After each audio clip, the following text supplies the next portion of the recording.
প্রিয় শিক্ষার্থীবৃন্দ, সবাইকে জানাচ্ছি আন্তরিক অভিনন্দন ও শুভেচ্ছা। আশা করি সবাই ভালো আছো। আমিও তোমাদের দোয়ায় ভালো আছি। আজকে আলোচনা করব পদার্থবিজ্ঞান দ্বিতীয় পত্র থেকে অষ্টম অধ্যায়। এই অধ্যায়ের এটি আমার ষষ্ঠ ক্লাস। তার আগে আরও 5টি ক্লাস এই অধ্যায় থেকে নেওয়া হয়েছে।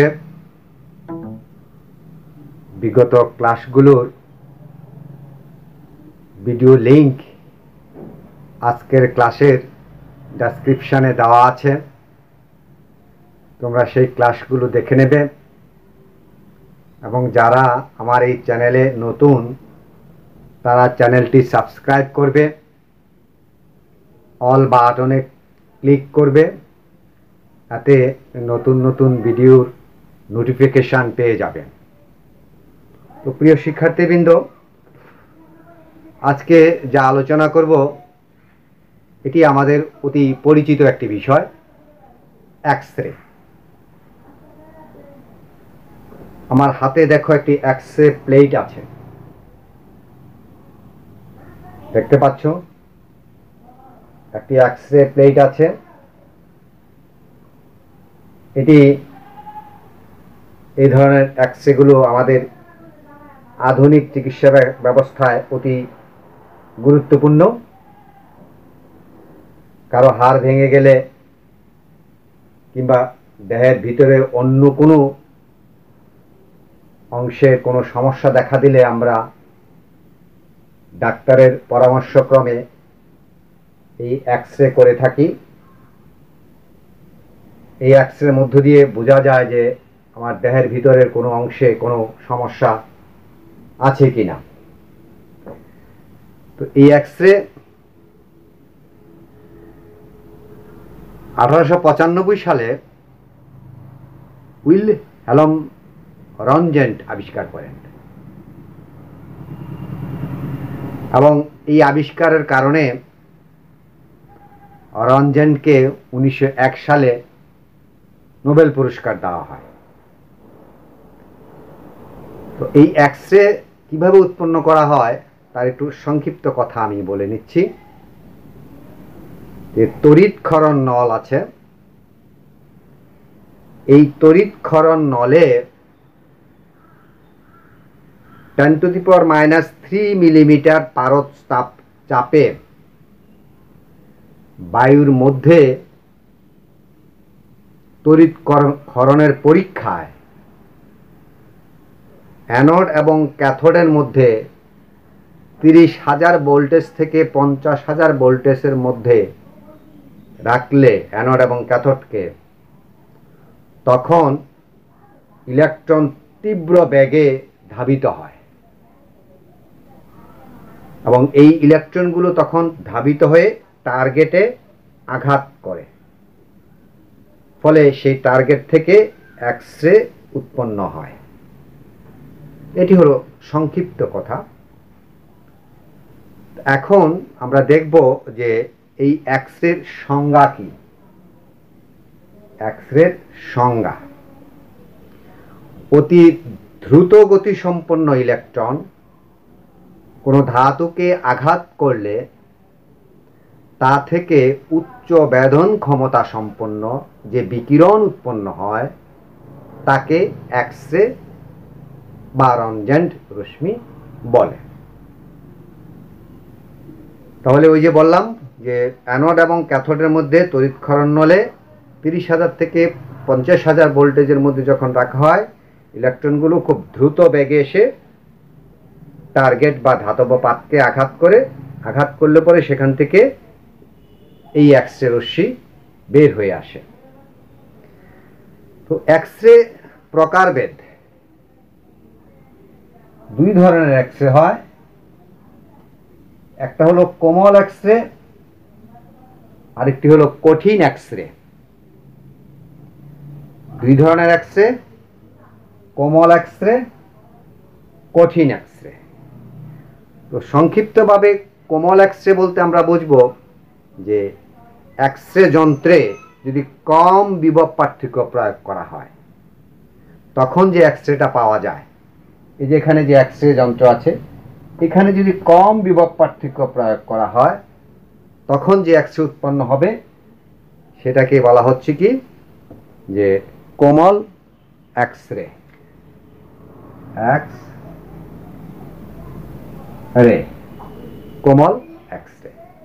আর কঠিন এক্স রে হবে এই এক্স রে উৎপাদনকারী যন্ত্রে যদি উচ্চ বিভব দেওয়া হয়, এখানে যদি উচ্চ বিভব দেওয়া হয় তখন যে এক্স রে পাওয়া যাবে সেই এক্স রেটাকে বলা হচ্ছে কঠিন এক্স রে। তো এই এক্স রে উৎপাদনের তিনটা প্রক্রিয়া আছে বা তিনটা পদ্ধতি আছে। একটা হলো গ্যাস নল পদ্ধতি, আরেকটি হলো কুলিজ নল পদ্ধতি, 3 নম্বর হলো বিটাট্রন পদ্ধতি। এক্স রে উৎপাদনের তিনটি পদ্ধতি আছে। একটি হলো গ্যাস নল পদ্ধতি, দ্বিতীয়টি হলো কুলিজ নল পদ্ধতি, তৃতীয়টি হলো বিটাট্রন পদ্ধতি। এই তিন পদ্ধতি থেকে আমাদের এই চিত্রে কুলিজ নল পদ্ধতির একটি প্রক্রিয়া, এক্স রে উৎপাদনের একটি প্রক্রিয়ার সংক্ষিপ্ত চিত্র এখানে তুলে ধরা হয়েছে। দেখো এখানে একটি টিউব আছে, এই যে টিউব, এটি একটি টিউব। এই টিউবের মধ্যে ফিলামেন্ট আছে। এই ফিলামেন্টকে উত্তপ্ত করার জন্য একটি বহিঃস্থ তড়িৎচালক শক্তির উৎস আছে। ফিলামেন্টের সামনে ক্যাথোড আছে, আর টিউবের ভিতরে অপর প্রান্তে একটি ধাতব নির্মিত টার্গেট আছে, পাত। এটি একটি ধাতব নির্মিত পাত। তাহলে এই ক্যাথোড এবং এখানে অ্যানোড রূপী টার্গেট, একে উচ্চ বিভবে রাখা হচ্ছে, একে উচ্চ বিভব ভিতে রাখা হচ্ছে। তো এই ফিলামেন্টে যখন তড়িৎ দেওয়া হয় তখন ফিলামেন্ট কি হয়? উত্তপ্ত হয়। ঠিক আছে, ফিলামেন্টটা কি হয়? উত্তপ্ত হয়।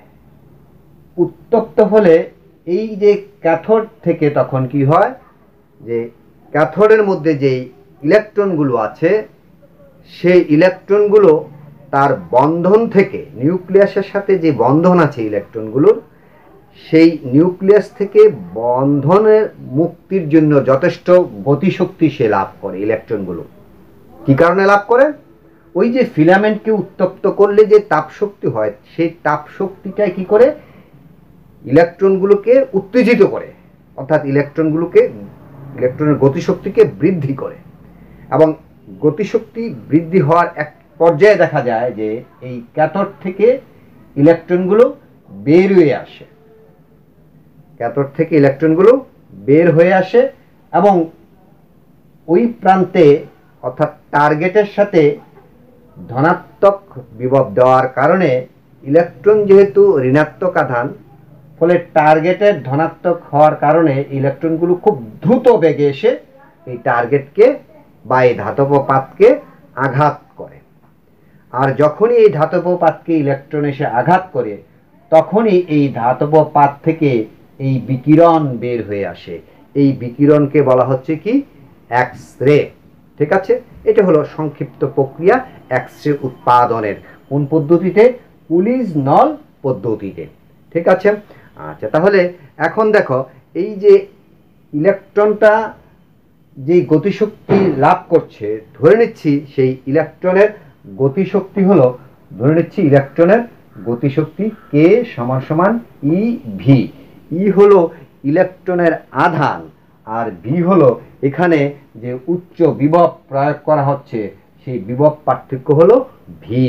বিভব পার্থক্য হলো ভি।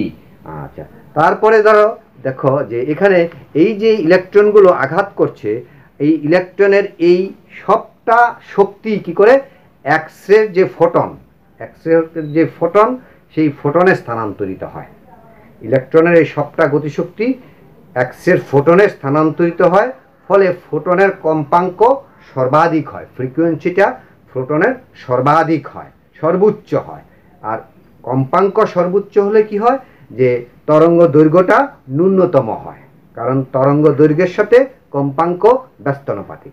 যদি এই ইলেকট্রনের যে গতিশক্তিটা, সেই গতিশক্তিটা কি করে, এখানে এই এক্সের ফোটনের মধ্যে কি করে, যে এই এক্সের ফোটনের যে কম্পাঙ্ক, সেই কম্পাঙ্ককে সর্বোচ্চ করে। আর কম্পাঙ্ক যদি সর্বোচ্চ হয় তাহলে তরঙ্গ দৈর্ঘ্য হয় সর্বনিম্ন বা ন্যূনতম হবে।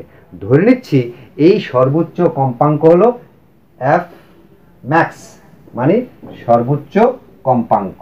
এফ ম্যাক্স যদি সর্বোচ্চ কম্পাঙ্ক হয় তাহলে আমরা জানি যে গতিশক্তি কে ইকুয়াল টু হয় H F max equal to EB. এই এইচটা হলো প্ল্যাঙ্কের ধ্রুবক, এই এইচটাকে বলা হয় প্ল্যাঙ্কের ধ্রুবক, যার মান হলো 6.63 × 10⁻⁻34 জুল সেকেন্ড। আচ্ছা, তাহলে এই H F max equal two হলো ইভি। আবার এখানে দেখো, লক্ষ্য করো যে এই এইচ এফ ম্যাক্সের পরিবর্তে লেখা হচ্ছে সি বাই ল্যামডা মিন। এখানে দেখো সি বাই ল্যামডা মিন হওয়ার কারণ হলো কি, যে এখানে এই F equal to C by lambda, এটা আমরা জানি যে F equal to C by lambda, অর্থাৎ সিটা হলো কি এখানে আলোর ব্যাগ, সি হলো কি আলোর ব্যাগ, আর ল্যামডা হলো তরঙ্গ দৈর্ঘ্য। এখানে ব্যাগ, কম্পাঙ্ক এবং তরঙ্গ দৈর্ঘ্যের যে সম্পর্ক, সেই সম্পর্ক থেকে এফ ম্যাক্সের পরিবর্তে লিখতে পারি সি বাই ল্যামডা মিন। আমরা আগেই বলেছিলাম মিন মানে মিনিমাম, সর্বনিম্ন, ন্যূনতম। তাহলে কম্পাঙ্ক যখন ম্যাক্সিমাম হবে তখন ল্যামডা মানে তরঙ্গ দৈর্ঘ্য হবে মিনিমাম। ঠিক আছে, তাহলে H C by lambda min equal to eV, বা এই সমীকরণটাকে একটু রিঅ্যারেঞ্জ করে লেখা যায় যে lambda min equal to H C by eV. ঠিক আছে, এইটা হলো এই যে এক্সরে, সেই এক্সের তরঙ্গ দৈর্ঘ্যের সমীকরণ, এক্সের তরঙ্গ দৈর্ঘ্যের সমীকরণ lambda min equal to H C by eV. এখানে এইচ হলো, আবার বলছি, প্ল্যাঙ্কের ধ্রুবক, সি হলো আলোর বেগ, ই হলো ইলেকট্রনের আধান, বি হলো এই দুই প্রান্তের মধ্যে যে বিভব দেওয়া হচ্ছে, যে বিভব পার্থক্য দেওয়া হচ্ছে, সেই বিভব পার্থক্যের মান হলো ভি। ঠিক আছে, আচ্ছা, তাহলে এখন এক্সের একক, এক্সের একক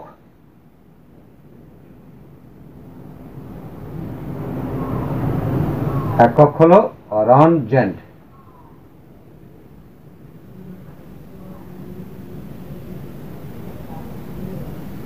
সংক্ষেপে আর দ্বারা প্রকাশ করা হচ্ছে। এক্সের একক হলো কি, এক্সের একক হলো রনজেন্ট।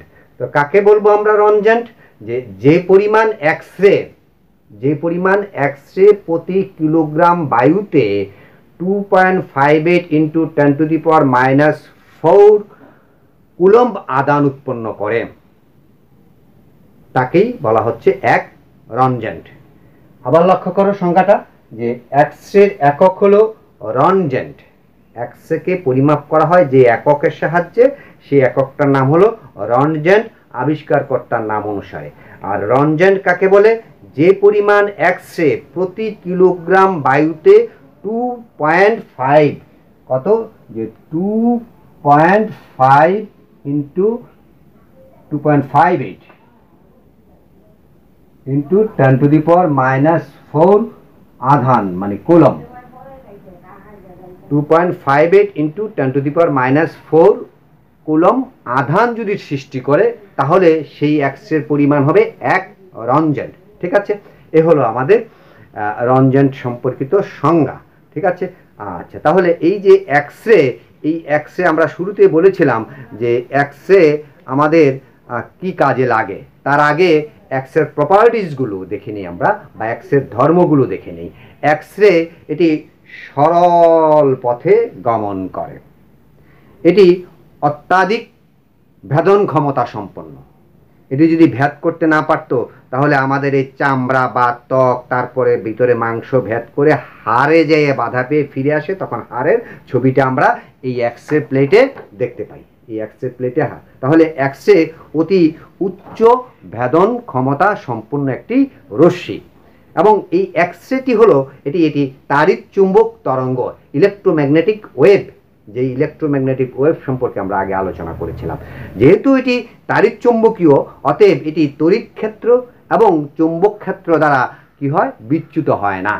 তড়িৎ ক্ষেত্র এবং চুম্বক ক্ষেত্র দ্বারা এক্স রে বিচ্যুত হয় না, অর্থাৎ যাওয়ার সময় সে রাস্তা পথ পরিবর্তন করে না বা বেঁকে যায় না, সেখানে যদি তড়িৎ ক্ষেত্রে থাকুক আর চুম্বক ক্ষেত্রে থাকুক। কেননা কারণ এক্স রে নিজেই একটি তাড়িৎ চুম্বক তরঙ্গ।